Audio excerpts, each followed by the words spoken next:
The human propensity for evil is something I'll never get used to.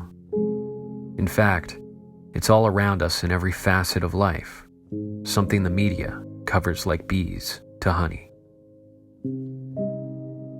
This sort of thing has become the norm in our sick world, and with the advent of the internet and social media, we're thrusted front and center as unwilling spectators to its damage.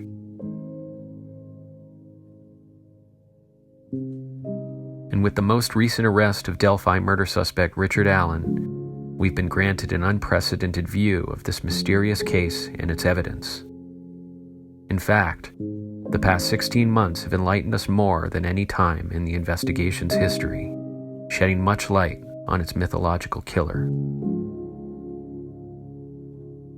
I went to Delphi twice and walked the bridge, crossed the creek, and touched the crime scene where this monster took the lives of the girls. The land was profoundly beautiful, surreal, and tragic to experience. You have to be there to truly witness the complexity of this case and its lore, and to understand the work that this perpetrator did in order to end their lives. A monster. One of likely several involved. And with Kegan Kline's trial coming closer to fruition, what information will we glean about the profile that lured them there that day, and the choices some made to cause all of this pain to two families? A series of actions leading us to the eventual final chapter of arrests to hold those accountable. Let's explore the impact of free will and the butterfly effect that will finally solve this case.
Seldom do I have prepared remarks, but today is different because I do not want there to be any confusion or ambiguity with what I will say. Today is not a day to celebrate, but the arrest of Richard M. Allen of Delphi on 2 counts of murder is sure a major step in leading to the conclusion of this long-term and complex investigation. I am proud to report to you that today, actually last Friday, was the day. Only it wasn't the day. The day would be the one when those involved are apprehended. Instead, we had one man shrouded in mystery, and the state trying to prevent any and all information from getting to the public.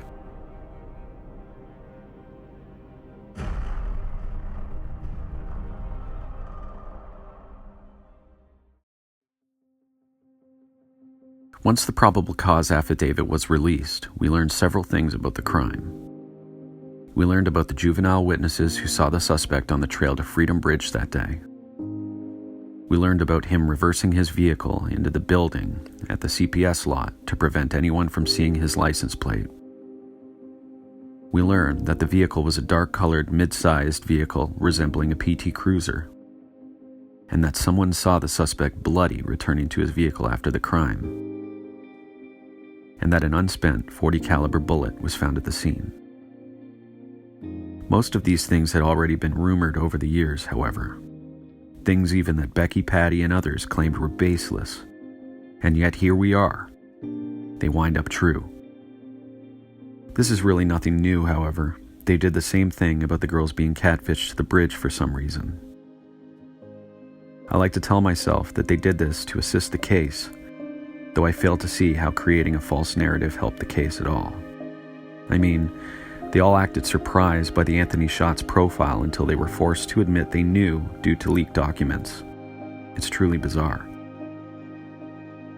And while I've gone back and forth concerning the importance of the Anthony Shots profile, after rereading the case documents and re-watching press releases, I wholeheartedly believe that the profile was utilized to lure the girls to the bridge that day. And if this is the case, then Kegan Kline's trial will be important to Delphi's closure and Richard Allen's conviction. I believe it will also result in the arrest of the final suspect, likely Tony Kline. I know, some of you will be all up in arms about what I'm saying, but quite honestly, the evidence screams that he's a suspect, and I think that the rumblings that we heard last September were partially true. That he was waiting on Ron Logan's property during the abduction, and that the girls were ushered to him not by Kegan Kline, but by Richard Allen. And my critics have brought up an interesting point about Tony previously. In Kegan Kline's trial, a witness list was leaked to the media that included Tony as a witness against him. And if Tony's a suspect in Delphi, why is he merely a witness in his son's trial? I believe that this is easily explained, however. I think that it's a masterful plan by the prosecutors to catch him in some lies and to build an official report against him. You see, until now, I don't believe that he's fully cooperated, and we know that Kegan hasn't. So if they can subpoena him to the stand and ask him questions under oath about the profile, etc., it will surely be over for him and his son. He will have the choice to plead the fifth or lie, because police already suspect it was him using the other device. And you can bet that one of the questions will be to catch him in the crime of perjury.